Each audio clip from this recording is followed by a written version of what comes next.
Hey folks, so this is going to be episode 1 of a new series I'm starting up called How to Kill It. It's focused on teaching new players the dangers and weak spots of all the toughest tanks at each tier as they go up and advance through the game. Today we'll be dealing with tier 4 tanks and only really a handful of them because there's not a lot at this tier that's got a lot of armor. So let's get started. For these tests, I'll be using a gun with approximately 60mm of penetration, which should be pretty close to what you've got around tier 3. The first tank I'll be commencing a firing test with will be the Russian tier 4 light tank, the Valentine II. The British tier 4 light, the Valentine, has an identical armor setup, so they are effectively the same tank with different armament.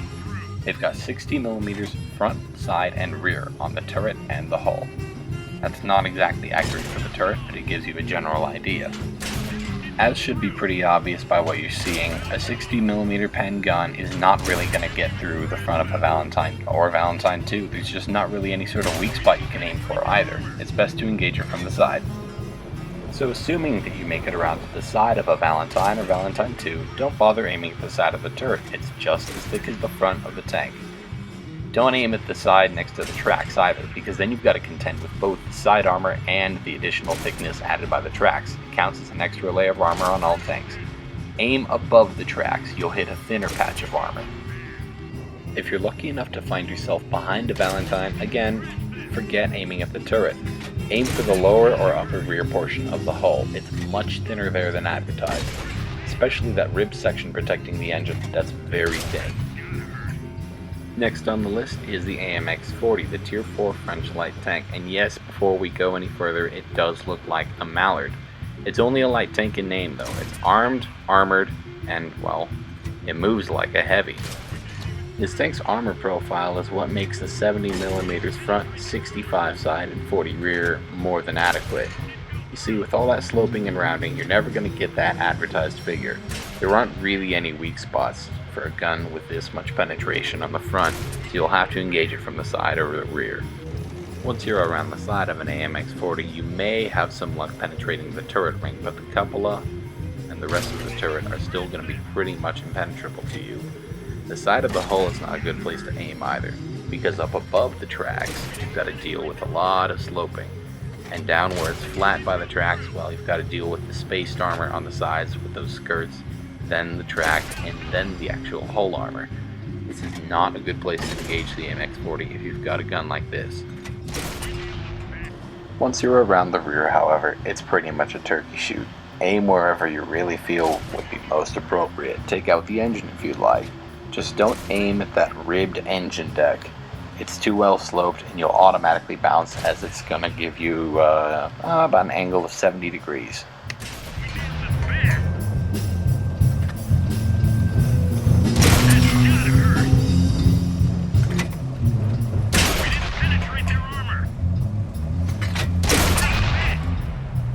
Up next on the list is Tier 4's most infamous tank destroyer, the Hetzer. With 60mm of frontal armor, it's nearly impenetrable from the front, from even guns above its tier. Its 105mm howitzer also makes it a threat to anything it can run across. Although APCR rounds and guns above the Hetzer's tier can pen the lower plate without much of an issue, you shouldn't rely on that anywhere other than point-blank range. Don't bother aiming for the driver's viewpoint, it's not an actual weak spot. Fortunately though, the Hetzer's armor is all concentrated towards the front. With only 20mm at the side, even the worst guns can pen it. If you get around a Hetzer's rear though, he's pretty much your bitch. There's only 8mm of armor back there. 25mm guns can overmatch it. You're pretty much never gonna bounce. Now it's time for everyone's favorite subject, the Matilda.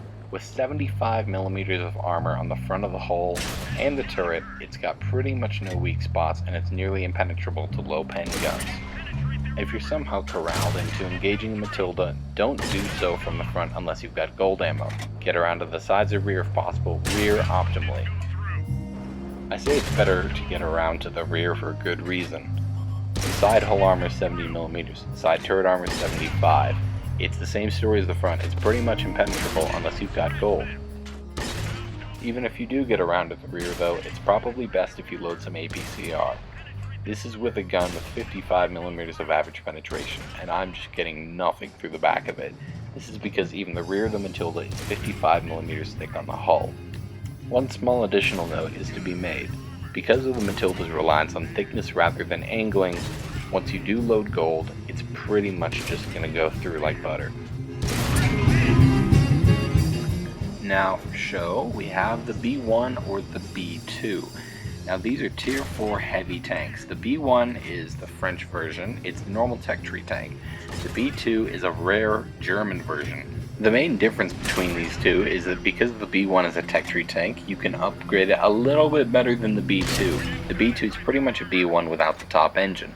As a result of this, it can only see tier 4 games.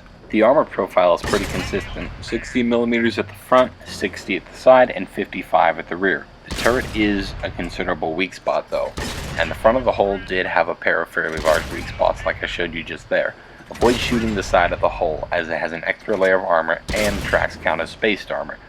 The rear armor is thick but poorly angled. Feel free to shoot it just about anywhere as long as you've got a flat shot. Of course you could also shoot the rear of the turret as that's still going to be softer than the hull. And last but not least is the Panzer IIJ. While technically not a tier 4 tank, its odd matchmaking means it will only see tier 4 games, no higher, no lower. What needs to be said though is that this is one of the most well-armored tanks in the whole game, tier for tier. This is the most well-armored tier 3 with 80mm of armor at the front of the hull and the front of the turret. The side, though not as tough, is still pretty damn thick. 50mm thick means any sort of angling will make same tier, and some guns of tiers above it bounce very consistently. The Panzer IIJ's biggest threat is the tank destroyer, particularly the ones that have some armor, because this has one of the worst guns in the game. Its standard AP penetration is 23mm, and even its gold round has only 46mm penetration. It's very poorly armed, it's very slow, but the armor is fantastic. Just give this thing space.